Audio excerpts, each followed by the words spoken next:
आणि मी सांगू इच्छितो, आज आमच्याकडे शेतकऱ्यावर आपत्ती आलेली आहे। आपल्या अहिल्यानगरमध्ये देखील इतक्या मोठ्या प्रमाणावर कधी पाहिला नाही असा पाऊस आला। आमच्या शेतकऱ्यावर आपत्ती आहे। काही लोक या आपत्तीचंही राजकारण करू इच्छितात, पण त्यांना मी सांगतो, काळजी करू नका। आमचं सरकार हे शेतकऱ्याच्या पाठीशी उभं आहे।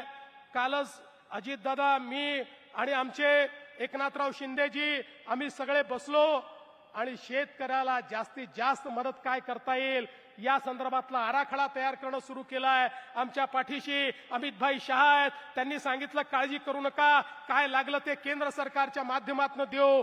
त्यामुळे मी निश्चितपणे आपल्याला सांगतो, भरीव मदत शेतकऱ्यांना देण्याकरता राज्य सरकार निर्णय करेल।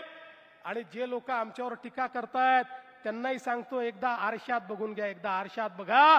तुम्ही असताना काय तुम्ही केलाय हे तुम्ही एकदा आरशात बघा, त्याच्यानंतर आमच्यावर टीका करा। पण कोणी किती टीका केली तरी आम्ही पर्वा करणारे लोक नाही आहोत, कारण आम्हाला या ठिकाणी खुर्च्या तोडण्याकरता लोकांनी पाठवलेलं नाही, शेतकऱ्याची सेवा करण्याकरता पाठवलाय आणि ते केल्याशिवाय आम्ही थांबणार नाही।